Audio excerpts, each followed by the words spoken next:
Good afternoon, everyone, and welcome. I'm glad to see that we have such a full room despite the sun shining so brilliantly outside. So I guess many of you, like me, had to drag yourself out of the Quasette or the beachfront areas. But there's a reason why you did, and that's because we have two very knowledgeable and interesting speakers who we are delighted to present to you. And I think also your interest is probably based on the fact that it is an interesting time in Europe, to say the least, with interesting being a euphemism for all sorts of other adjectives. And we may hear a few of them, certainly from our economists today. My name is Courtney Fingar, and I'm the editor of FDI magazine. FDI stands for Foreign Direct Investment, and we are part of FDI Intelligence, which is a division of the Financial Times Limited, which is dedicated to tracking cross-border investment. And we are pleased to, of course, be a media partner for MIPIM of many years now. Now, to make sure we keep things interesting, if we stick with that word, we have no presentations, and the idea is that we keep things a bit more dynamic, and we're interested in getting a back and forth from our two speakers here. And we will give you an opportunity to ask questions with the last 15 or 20 minutes of the session. So please, as we go along, make note of any comments that you might want to make and any questions that you might have based on anything you've heard today. And our two protagonists here are both well placed to lead on this topic. One's a leading European economist, and the other more on the investor side with a company that manages quite large volumes of real estate assets. So I'll introduce them to you before I ask them each in turn to make some introductory comments. First, to my left, our economist, Jean-Michel is a managing director and chief European economist at the ratings agency Standard & Poor's, and he has a PhD in economics, so welcome, doctor. Joining him is Bernard Berg. He's chairman of the management board of IVG Institutional Funds. IVG manages real estate assets worth some 22 billion euros. So we'll begin first with our economist. If you'd like to give us a bit of your outlook. Now, Mr. Six, or Dr. Six did say to me that it looks, having just come to MIPIM, people seem quite buoyant and happy and things are happening, but he might want to dampen our mood a little bit. Let's see. Well, thank you, Courtney, and good afternoon, everyone. Yeah, I'm not sure I should speak actually this afternoon.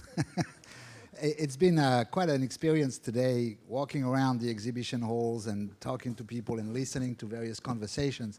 I haven't been to a conference probably in the last 2 years with such a vibrant atmosphere. It's good to see that there are still places where business is being done and people seem reasonably optimistic in the long term. So take what I'm going to say now with a little bit of hindsight. I'm going to talk more about what economists call the real economy, GDP, consumption, and things like that. And I'm afraid that the message today is still not very uplifting. Europe's Europe's economy fell back in recession in the fourth quarter of last year, with GDP and manufacturing contracting in the majority of our economies.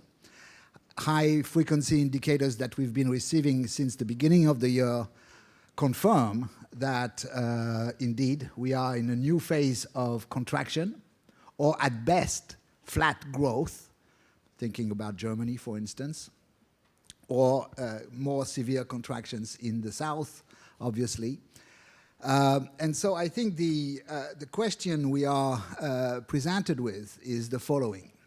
Is this the second leg of the severe depression that started in September 2008 after Lehman Brothers and took our economies down, as you obviously remember, in 2009? Or is it likely to be a more technical, a milder recession that could end at the end of 2012, followed by a gradual recovery in Europe? And trying to keep my remarks very short, I'll just point to three indicators, three variables, three factors that, in our opinion, are likely to determine the outcome. I agree with you that the alternative is not exactly very pleasant, mild recession or severe recession. But I'm afraid that's where we are, and we would all hope, obviously, that it's going to be the former rather than the later. The first factor that's likely to influence this outcome is the recovery in emerging markets, not only in Asia, but also in Latin America. In 2009, emerging markets really became the locomotive of the world economy, experiencing a very sharp bounce back, a very sharp recovery early on from the middle of 2009, and really helped our developed economies get out of the trough. In 2010 and early 2011, central banks in those economies had to tighten their stance because inflation was accelerating on the back of higher commodity prices, as you remember. And obviously, as this tightening was simultaneous across all emerging markets, let's take the 26 largest emerging markets at the moment, they all almost simultaneously clamped down on money supply, raised interest rates, and that obviously caused a significant slowdown in their economies. Since the middle of last year, the good news is that we are now seeing, on the back of lower inflation in those economies, China, for instance, inflation peaked at about 6.5% in the middle of last year, is now down to about 4%. And the central bank has started to lower interest rates and reserve requirements. Same in Brazil, same in Korea, Taiwan, most economies.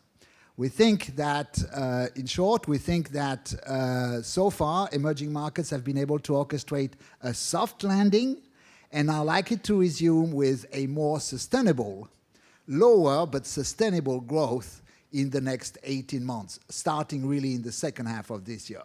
When I say more sustainable, I mean, for instance, that in the case of China, it's not going to be double-digit growth anymore, like 10, 11%, but more like 7 to 8%, which, frankly, we can live with. So that's the first factor, emerging markets. That's probably the most encouraging factor that we have in front of us, leaning towards a mild recession in our economies. The second factor is consumers, us, European consumers, and how are consumers going to arbitrage between consumption and savings as the fiscal environment becomes obviously extremely tight. There are a little bit of room for maneuver in the larger economies of the Eurozone, not so much in the UK, but in Italy, in France, in Germany in particular, savings rates are still elevated. And as the alternative, which is, investments, savings in financial products, are not exactly very attractive at the moment for individual consumers. If you know of a good short-term investment where you can get more than 2%, let me know, by the way. But I think in general, there is not much incentive for consumers to actually keep their money aside at the moment. And so we may see a little bit of support coming from lower savings rates.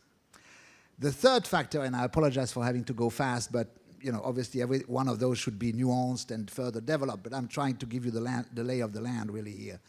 The third factor, probably the most important, especially for you all, is how can we secure a return of confidence from international investors in European capital markets. As you know, there was a significant breakdown in confidence starting in the second quarter of last year, when we started to see Italian bond yields, sovereign yields, starting to go up very markedly through the summer, when really international investors, especially non-European investors, started to really question the fundamental belief that they've had so far in the Eurozone and its ability to govern itself. The question was really around especially the role of the European Central Bank, the ECB, as a lender of last resort.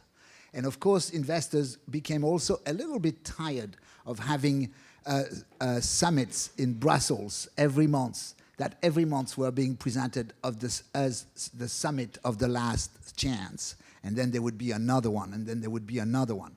Obviously, the very aggressive and frankly very smart, very brave moves taken by the ECB in December through what's called the LTRO, the long-term refinancing operations, landing over €1 trillion, providing over €1 trillion of liquidities to the financial sector in Europe in the course of a couple of months, went a long way in restoring that confidence, as we can see from the yields on the sovereign debt, especially from the periphery, yields starting to go down, and that's a very positive, very encouraging development. Now, of course, the next question is, how long is this going to last? Big risk here is what's happening in Greece at the moment. That has to be watched very, very carefully, because if it is not well managed, the contagion risks to Portugal and others will be extremely serious. And also the transmission to the real economy of all that liquidity that's still within the financial sector remains a question. Obviously, you take €1 trillion, you say, well, that's a lot of money. Well, it's about the equivalent of all the bank debt that is maturing in the next 2.5 years. So obviously, banks will have some incentive to refinance early on their term debt using 1% 3-year loans. That's obviously a very interesting carry. Now, if those liquidities stay within the financial sector, obviously the results will be more disappointing. I'll stop here to say that at the moment, we estimate, and this is subjective obviously, but we estimate that there is a 60% chance that at the European level, we may escape a second leg, a double dip, a true double dip, and instead experience a mild, we are in a recession at the moment, so that's not the question, but a mild recession that could be followed by a mild pickup, a gradual pickup into 2013, and a 40% chance that we fall back in a more severe depression with all the possible consequences that I leave you to imagine. Thank you, Courtney. Thank you. Now, Mr. Berg, it's not an entirely pretty picture that Dr. Six has painted. What's the reaction of real estate investors, and what are the implications for the real estate market? The problem for me is that I can't make it much brighter, this picture.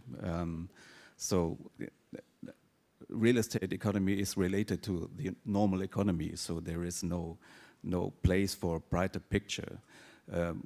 And the uncertainty you described is definitely true for an uncertainty also in the real estate markets in Europe. What I try to do within the next 5 to 10 minutes is to pick up 3 items I want to share my view. And the first one is, how does this picture that Jean-Michel described has its impact on the real estate markets in Europe? The second one is, how are investors reacting on that? Are they changing their behavior? And the third one is there a general problem in the attractiveness of real estate for investors? That are the three points I want to make. And like Jean-Michel said, there might be 2 ways Europe goes within the next few months or years. So I divided that into a consensus model and a worst case model. And the consensus model is that we come through, like Jean-Michel last said, the crisis and the recession as a slight recession. And despite that, we will see a risk of market weakness in this year and definitely also next year. But we see no downturn, real downturn, also in the real estate markets. We see a decrease of demand for space and take-up. That's for sure for all markets in Europe, especially compared to 2011, where it was a slightly bright world there. we see stable rents in the prime segment because we have no new completions, no developments under construction, so there is a shortage of modern quality space. And prime properties, like last year, are still in the focus of investors. They look attractive because of the positive yield gap compared to bonds, and in that way, they are the target for most of the investors. The problem will have secondary properties in mainly secondary locations. They will see severe problems and maybe fire sales this year. So that was the consensus, still stable, I would say, in the light of what Jean-Michel described. The worst case model is that Greece cannot survive in a way we hope that it will survive, and maybe there are some other countries that will follow. And that definitely will be followed by a long downturn in the real estate markets for the next years. There will be a breakdown in demand of new space, and on the other hand, that might be a light at the horizon. We will see only moderate increase in vacancy rates because we already have a very high, compared to the former years, high vacancy rate in Europe, so the increase will be moderate, and the low volume of completion will help in that case. Rents will come under pressure in all segments. Tenants don't want to bid for high rents, so there will be a severe rental adjustments over the next years. And there, on the buyer side, there will only be equity-rich investors who are able to buy because the financing institutions will withdraw from this market. And for the secondary and tertiary properties, there will be a severe problem because they will find no buyer, no financing, and no tenants. So that will be a huge problem. So not a very positive scenario in that case if we will see a worst case scenario like Jean-Michel described.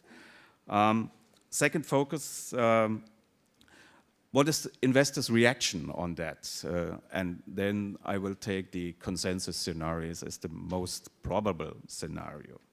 What we see is still a very high demand for properties.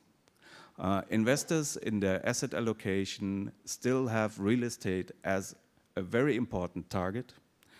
And the problem for investors and fund managers and sellers and buyers is that this demand is focusing only on core properties. Yeah. And core you might describe as those properties with high quality, excellent location, long leases, and credible tenants. So that is very easy to describe, and that is a very small segment of the real estate market. And you can imagine what happens with the prices for those properties. They are increasing and increasing over the time. So that is really a problem in today's market. And what you also can see is that investors are more and more turning away from the core market, which is described as office market in CBD locations, and turning to other sectors like retail, for example, which is also very important. In Germany, the investment volume doubled over the last 2 years in the retail sector, so that is very attractive for investors. And what is definitely true is that investors are accepting very high prices for these properties. Last point is that investors are looking for those countries who are seen as stable countries, like Germany or the Scandinavian countries, so that there is a division between two parts of Europe in the last few months or even 1.5 years. That's the point for how are investors reacting on that, which is a very simple reaction, flight into quality and security. Yeah. Is real estate still attractive? I would say yes, because we see investors buying still real estate, and there are less alternatives to invest. So the relative attractiveness of real estate to other asset classes is impressive. If you compare real estate versus bonds or government bonds, you see a very positive yield gap to these bonds, and that, together with the relative low volatility of the income streams of real estate, is attractive for long-term investors like insurance companies, pension funds, and so on. The second point, positive point, is that real estate is still seen as hedge against inflation, because most of the lease contracts in commercial properties are indexed. And third point, which is I think true for thousands of years, bricks and mortars is still, in times of a crisis, an interesting investment. And last but not least, the calculation of secure income streams is one of the main focus of the pension fund and insurance industry in the last 2 to 3 years. Yes. They had a lot of problems with that during the crisis, and so they are focusing on that and not so much on yield. That are the 3 points I want to mention. Thank you. 3 very good points. So if investors will be inclined towards a flight for safety, which is what we saw in the last time there was economic turmoil, Dr. Six, is it time that they took flight? And any other points you'd like to pick up on from the comments you just heard? Well, I think what Bernard said was, I can't agree more at the macroeconomic level that the risk in Europe today is one of fragmentation, dislocation, not necessarily institutionally like the euro going away or things like that, but more in terms of, in practice, people making very specific choices in favor of what Bernard called the core properties, the core markets, and at the expense of those economies that are still struggling with very high levels of private or public debt. It is, the choice now is whether we move forward as far as getting a more efficient Europe, or Eurozone at least, where the sort of convergence in terms of economic performance across markets starts to improve over time. I'm not saying this is going to happen tomorrow, but at least there are some practical steps that are being taken to make this a more efficient monetary zone, or because it's not status quo is not an option, frankly, or whether we go into a situation where the drift between, Bernard said Scandinavia and Germany, prime economies, I mean, the Scandinavian economies have done very well in the current crisis in relative terms, and the southern part of Europe. So that's undoubtedly a choice we are presented with now. Is there any possibility of investors maybe just looking at other regions? I mean, maybe focusing more on Asia, for example, and maybe putting Europe on hold a bit until the dust settles? Or will they, as you say, just kind of focus on the safer areas? I think what we can see is that investors in the crisis times are focusing on their home markets. That is what they are doing. And what we can see in the last 1 or 2 years is that Many of the institutional investors are buying direct investment instead of indirect investment, and they're doing that in their home markets. French are buying in France, and Germans are buying in Germany. And that is a trend what we have seen over the last 1 and 2 years. And not so much a flight into North America or Asia properties. That might be a part of that, but not a very, very strong part.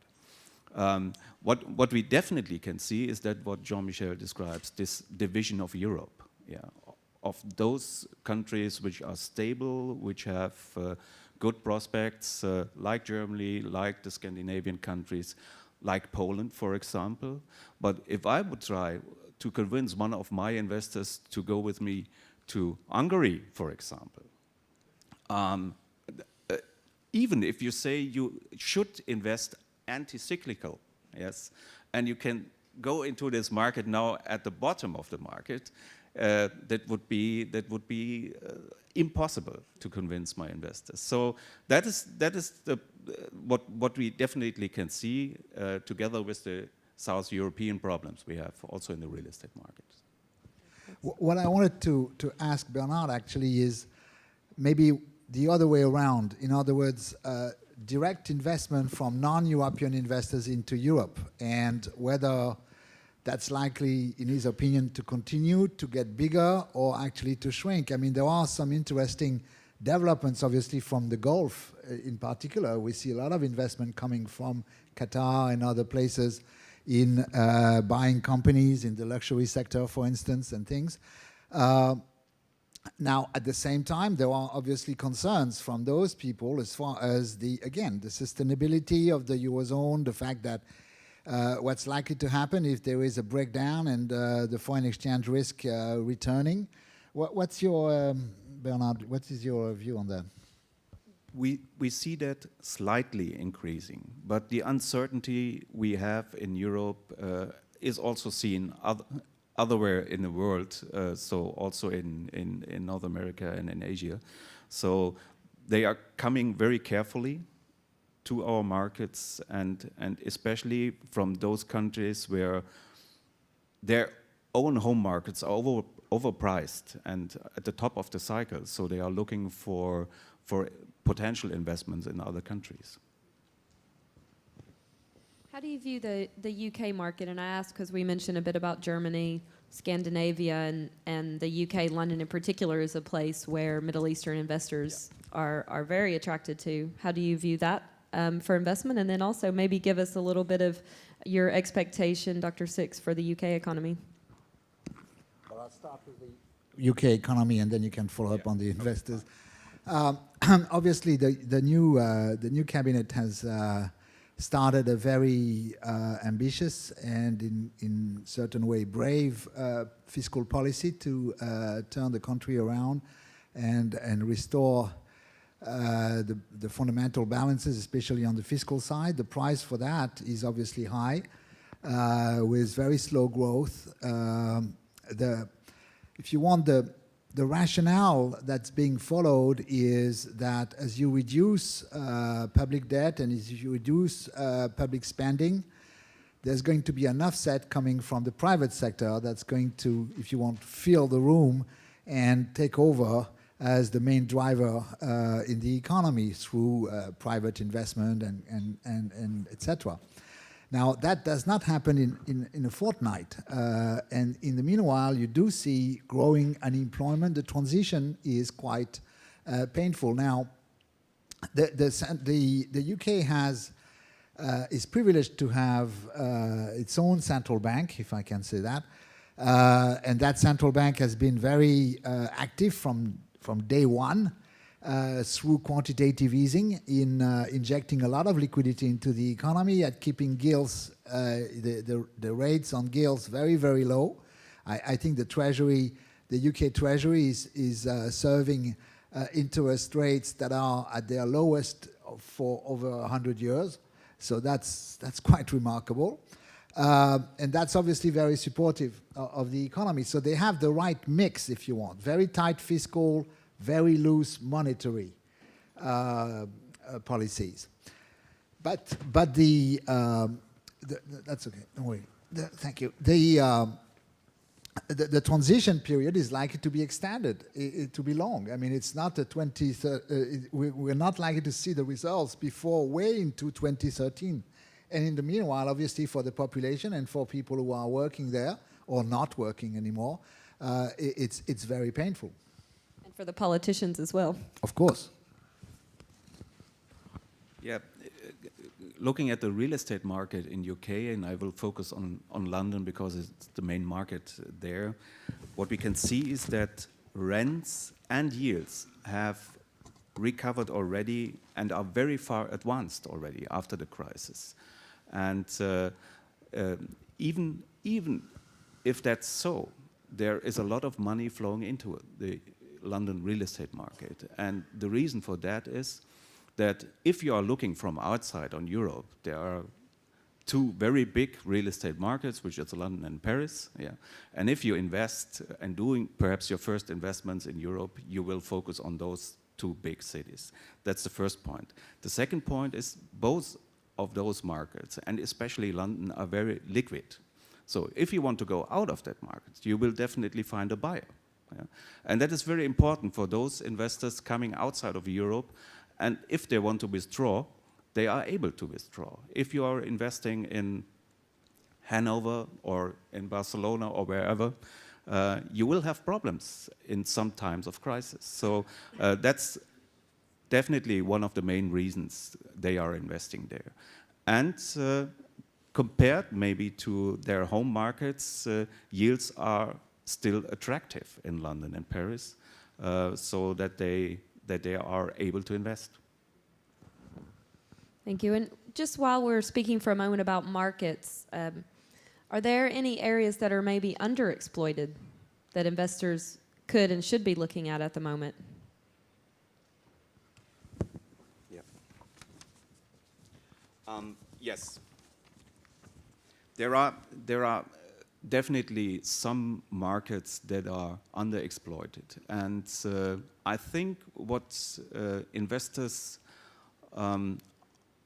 are too few focusing on is the non-core market. Yes, because I think there you will see very attractive yields, and that are markets which are definitely not unattractive.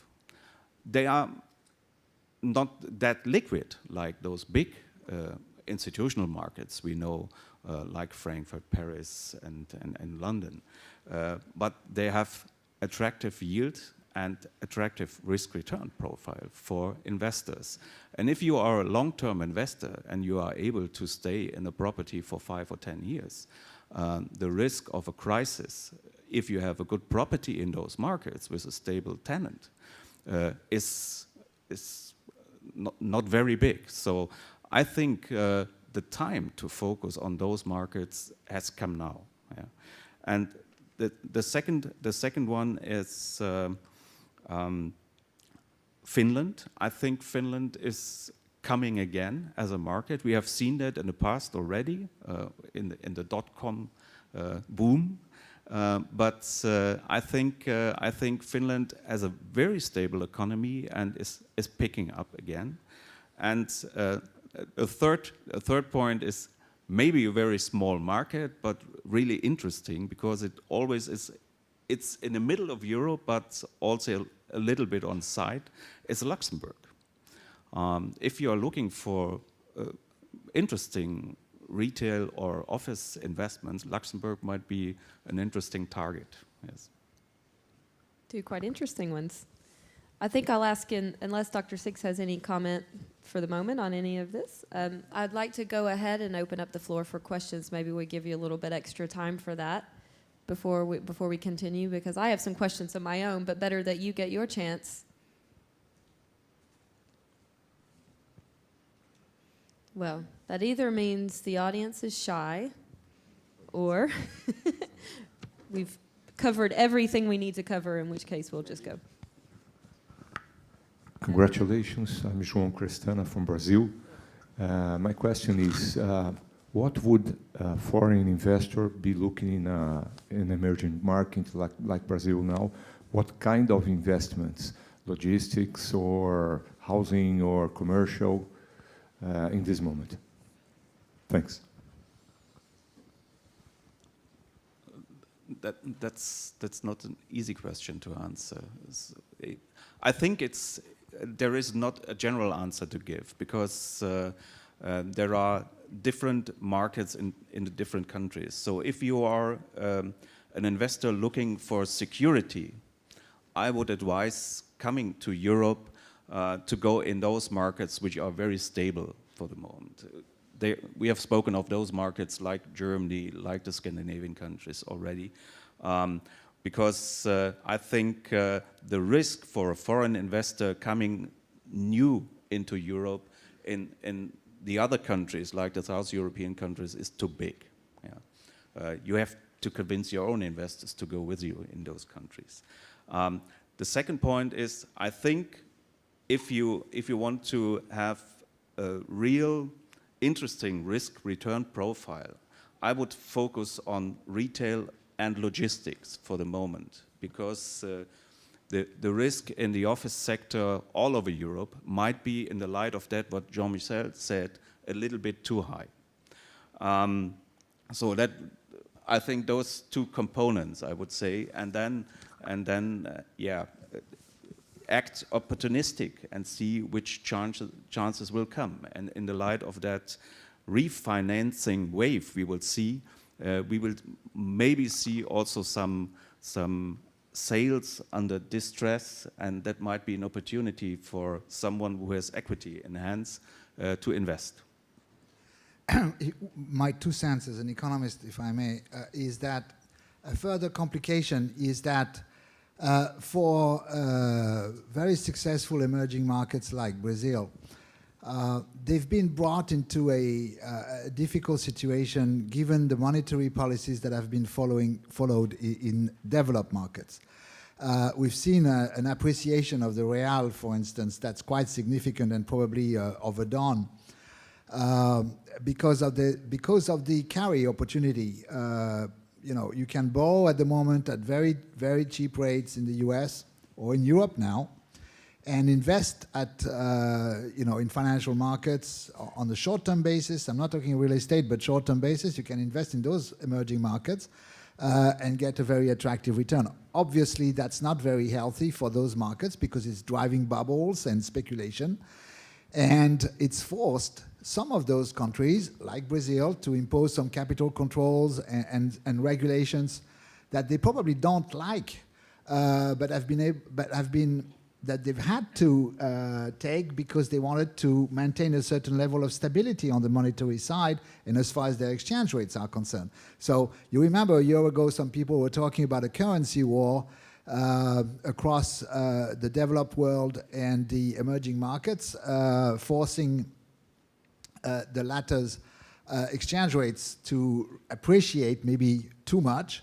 I think there's still a little bit of that going on, and obviously that's not, that poses further complications when you look at your investment plans in those economies. Thank you. Other questions? Yes, and if you could please state your name and the organization you represent. Wardwoods Regency Resorts. Could the panel comment on investing in property in Ireland? The risk, the anti-cyclical aspect? Thank you. Ireland, view on that? No, that's not a question definitely for me. I have not focused on that up to now. It might be that the worst is through in Ireland after the crisis, and it was severely hit, and that might have also led to the aspect that the real estate market is now at the bottom and coming out of that. So from a cyclical point, it might be interesting to have that target, but the markets are very small, and for big institutional investors, it's not a main target in Europe. So not so much on your radar, but it Yeah. might be interesting to know your view on the economic position of Ireland. Yeah, well, I think that Ireland has gone a long way in terms of fiscal consolidation, and in particular, for reasons that are not necessarily good reasons, but they went a bit under the radar as far as the sovereign crisis is concerned, because the attraction went on to other economies. But if you look at the actual economic, and by that I mean very simply that the yields have come down somewhat. But of course, if you look at the real economic performance, if you look at the state of the residential real estate market, which is very different, but you see that this economy is still, very weak, and will obviously take a long time to recover, especially as we all know, and I'm not going to insist on this, this is an economy whose prime export market is the UK. The euro is very strong, well, relatively strong against sterling, and the domestic UK market for Irish exports is not exactly buoyant. So all those factors continue to lead to expect weakness for the foreseeable future. Thank you. Yes, over Working? Yes. Good afternoon. My name is Klaus Sandbiller from UniCredit Group. You talked about the fragmentation of the markets. So basically, we all learned that Eurozone is not equal to Eurozone. This is one thing. We also identify a little bit that there is a political fragmentation. So I think so far, membership in European Union was somehow a guarantee for a certain, how can I say, level of stability and framework. To some extent. Now we have seen Hungary, for example, as an example where political predictability is going, let's say, this direction. Do you see other countries, and do you perceive also with your investors that people are more and more analyzing, let's say, political development and the situation apart from the pure, how can I say, debt situation and the economical situation, and is there a kind of blacklist? Let's put it that way. Let's look at Romania, what happened there recently and so on, that makes or are of some concern for you. Thank you. Maybe I can start briefly. As you know, back in December, Standard & Poor's put the Eurozone, all Eurozone countries except Greece, under credit watch negative, expressing serious concerns about not only the economic performance of some of those members, but also more fundamentally the governance issues related to the way the Eurozone as a monetary union was operating. So I think that if you look at when I talk to international investors and especially non-European investors, Asia, North America, and they've obviously been a major source of funding for, especially on the sovereign side.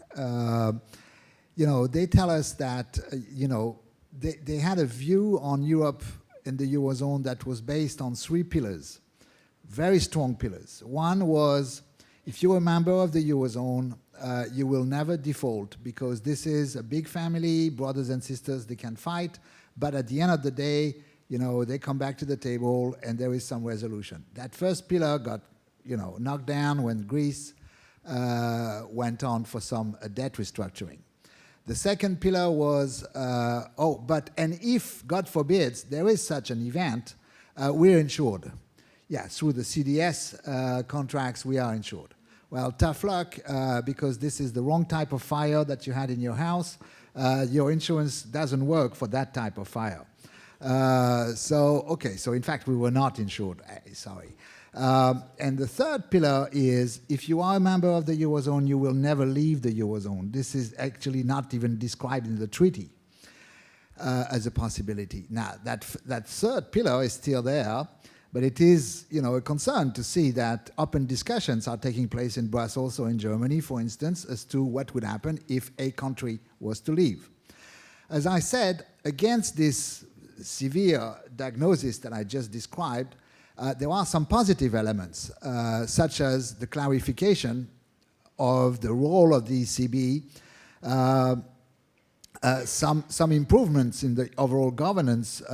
So I would not go as far as talking about blacklists or things like that, because I think that would not be appropriate, and that's not what I'm hearing from investors, especially given the fact that fundamentally, despite the fact that those pillars were shaken, and sometimes severely shaken, there is still this belief when you go to Singapore or Beijing or Korea, that Europe is along with America, say, the wealthiest area in the world, with a lot of purchasing power, with democratic institutions, etc.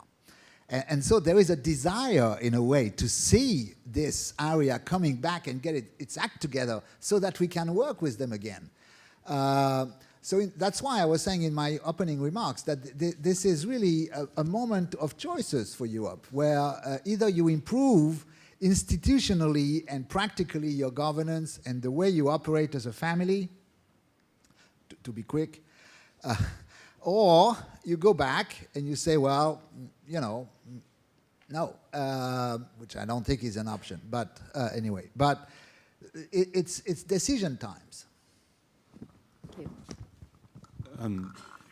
Political stability and reliability is definitely an investment criteria for institutional investors.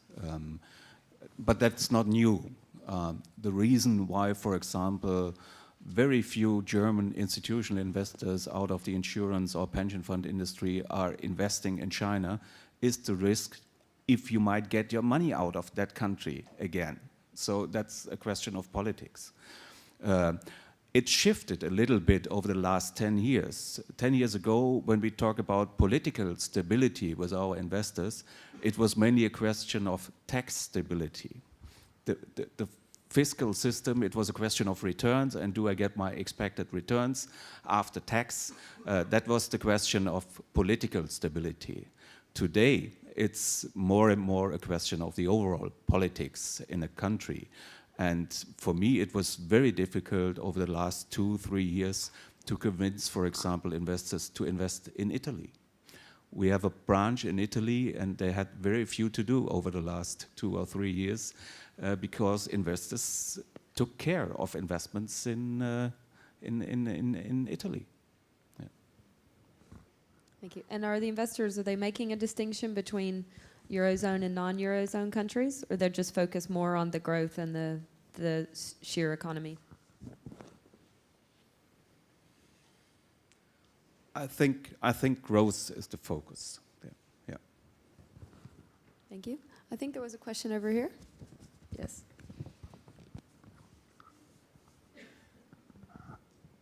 Yes. Hello, Stephen Herring with BDO.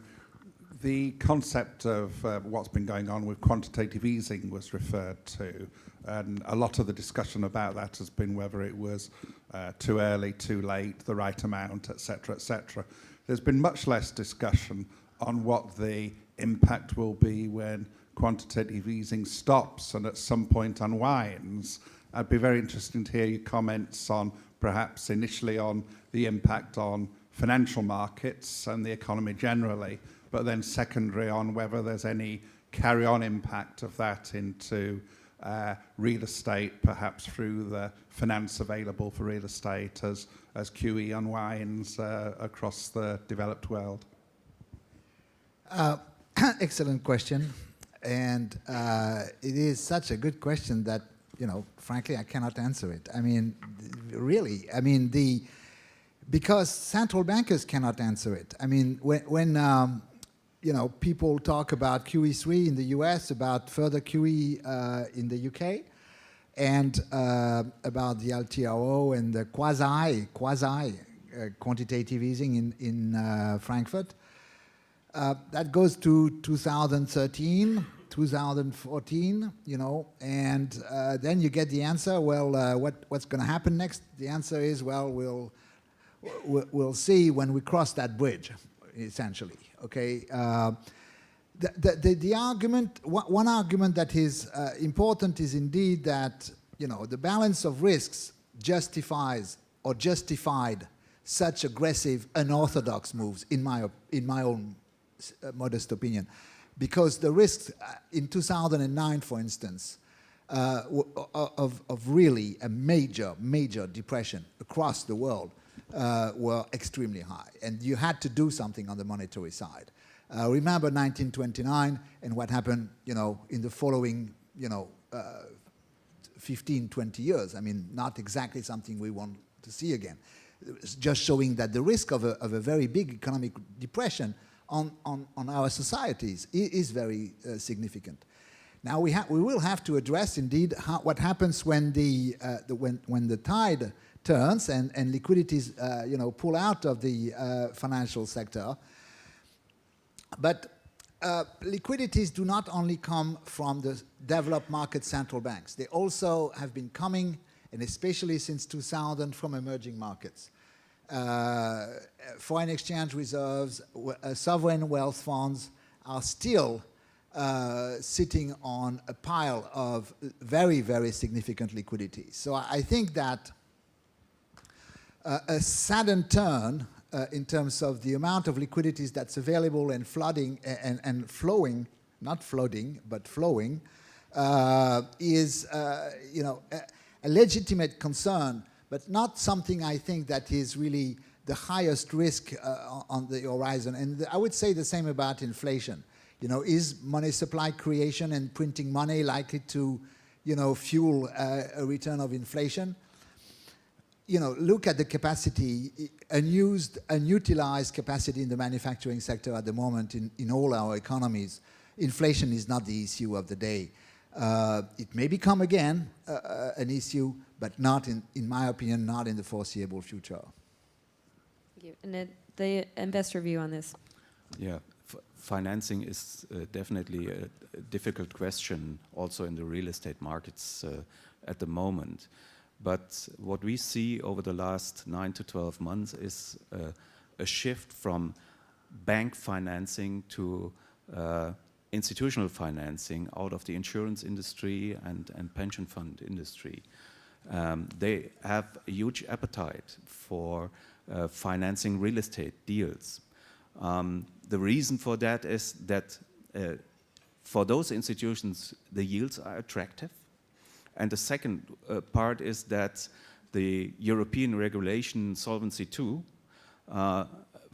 is in favor for financing instead of buying direct real estate. So this shift is clearly seen over the last 12 months, either by direct financing, like an Allianz did in Frankfurt with these big towers, or in the growing appetite for debt funds. Thank you. Yes, in the back there. Or were you next? Sorry. Yes, Sorry, next here. Thank you very much. My name is Jaakko Hietala. I'm the head of real estate practice of Bird LLB in Helsinki. I have a question with regards to the markets in Finland and in Scandinavia, and reflecting that to larger scale. What we have experienced in Finland is that there is a steady offering for secondary real estate market, but not really demand on that. And there's a steady offering on prime market, but not really a steady demand on prime market, but not really offering on that. So there's a discrepancy, and for that, the market is so to say locked up. Is this a larger scale problem, or is this just a problem of small countries like Finland? Thank you. Mr. Berg? No, that's definitely a larger scale problem. It's not a problem of Finland. You can see that in nearly all the markets in Europe, that there is a clear focus on the prime markets in those countries.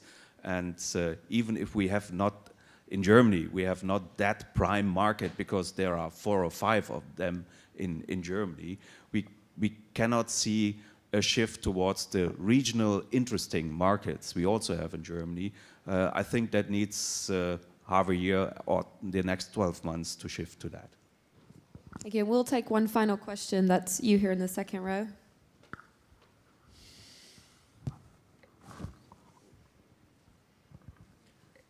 Patrick Lesman, journalist, The TED, Belgium. You both said stable economies are quite interesting. If you see markets like the Netherlands, like Belgium, you see a quite stable economy, but you don't see transactions. And how can you explain that? If you see that the yield is 6.5 now compared to 4.5, 5%. I try to answer that because, but there is not one answer. Looking at Netherlands, in my view, Netherlands is overbuilt with especially office buildings, and there is a huge vacancy rate. And from a real estate perspective, the worst has still to come in Netherlands. Belgium, which is from an institutional point of view, it's Brussels as a real estate market. The appetite for core at the moment is focused on those properties in Brussels which are led to the European community, and stock is very few. The demand is high, but the offer is very few. So that's a question of pricing at the moment. But indeed, Brussels is an interesting market. Yeah. Thank you. Any final comment from Dr. Six? Well, I think we are. I don't want to give the feeling that we are doom and gloom, but instead that we are. Once 2012 is going to be another year of living dangerously, if you want, in the sense that important decisions are going to have to be made. And there are certain factors like what's happening in emerging markets that we do not fully control, obviously, but will have a very important effect on our own economies. But that is not to say that we are bound to experience, another year of total misery. I think there are some reasons also to be fairly confident that in the medium term, Europe will emerge as a stronger economy. And within Europe, I would say also that, and this is a bet more than anything else, but that within Europe, some redistribution of the cards across the economies may also happen. For instance, Italy, we were talking about a crisis of confidence last year on Italy, with breakdown in confidence on international investors. Well, if you look at what's been done in Italy in the past few months, of course, it's very recent, very early on, I agree. But still, you could be surprised that in a few years' time, we may end up seeing an economy there that turns out to be, remarkably better and actually outperforming countries that were always traditionally a little bit more self-confident, like mine. The distribution of the roles could still change. And of course, I suppose for you investors, picking the true winners in the long term is the big challenge, but also where the opportunities are. That's absolutely true, and it comes back to your question of political reliability. Today, our investors are asking to do the research about Italy and see who are in which shape are the markets and to start to work there. Very good. So it's good to know you haven't completely ruined the party just as the networking receptions get ready to begin for the afternoon. Thank you very much to both of you. You were fantastic. And thank you for your attention, and I hope you enjoy the rest of MIPIM.